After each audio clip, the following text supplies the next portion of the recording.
ये छोटी भैंस अपनी माँ के साथ नहीं थी, वह एक भेड़िए के हमले का सामना कर रही थी। नाजुक छोटी भैंस, कहो तो उसकी किस्मत अच्छी थी, लेकिन वह किसी भी समय इस क्रूर भेड़िए के काटने से अपनी जान गंवा सकती थी। फिर भी छोटी भैंस अकेली नदी के किनारे पर क्यों दिखाई दी? कल की बात है। इस छोटी भैंस का नाम शीला था। वह अभी केवल 7 दिन की थी। उसे अपनी माँ के साथ इस समूह की नदी को पार करना था और भैंसों का बड़ा समूह बेहतर चरागाह की तलाश में था। वे झुंड में लामार और शांत क्षेत्र की ओर बढ़ रहे थे। रास्ते भर भैंसें साथ साथ चल रही थीं। इस तरह वे बेहतर ढंग से कायोट के झुंड का मुकाबला कर सकती थीं।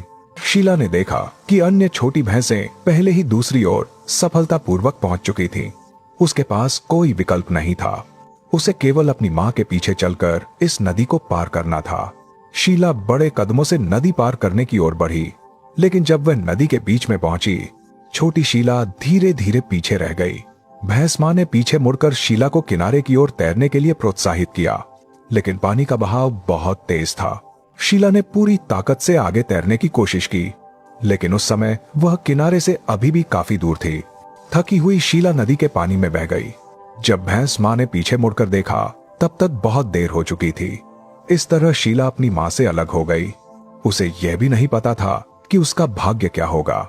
समय बीतने के साथ नदी के निचले हिस्से में एक उथले क्षेत्र में भाग्यशाली शीला अभी भी जीवित थी। वह नदी के पानी द्वारा किनारे पर बह गई। इस समय भले ही शीला सुरक्षित थी, लेकिन उसकी मां उसके साथ नहीं थी। शीला हमेशा खतरे से भरे हालात में थी, और अधिक महत्वपूर्ण बात, उसे खतरे का कोई एहसास नहीं था। इस समय शीला बहुत लाचार थी। उसने अपनी दोनों टांगें सिकोड़ ली और वह उसी जगह पर आराम करने की तैयारी करने लगी। शाम तक क्या शीला अपनी मां से फिर मिल पाएगी? अगले दिन सुबह तक एक भेड़िया नदी के किनारे पर शव के अवशेष खा रहा था। वह एक भटके हुए जानवर का शव था। भेड़िया और कौवे मिलकर इस बड़े भोजन का आनंद ले रहे थे। शीला तब नदी के दूसरी ओर किनारे पर दिखाई दी। उसने अकेले ही एक रात बिताई।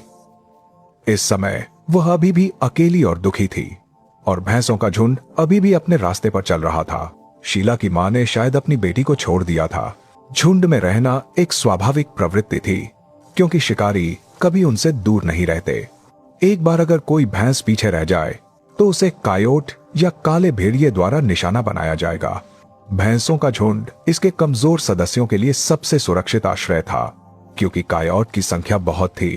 काला भेड़िया उनके द्वारा घेर लिया गया था।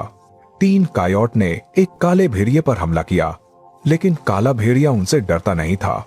न केवल कायोट ने काले भेड़िए पर हमला किया, भैंसें भी काले भेड़िए की उपस्थिति का स्वागत नहीं करती थीं, और एक साथ जमा हुई भैंसें आसानी से उनके द्वारा शिकार नहीं की जा सकती थीं। कमजोर स्थिति में होने वाला काला भेड़िया आखिरकार अपनी पूंछ दबाकर भाग गया। जीत हासिल करने वाले 3 कायोट ने अपनी जीत का जश्न मनाने के लिए आकाश की ओर भौंकना शुरू किया।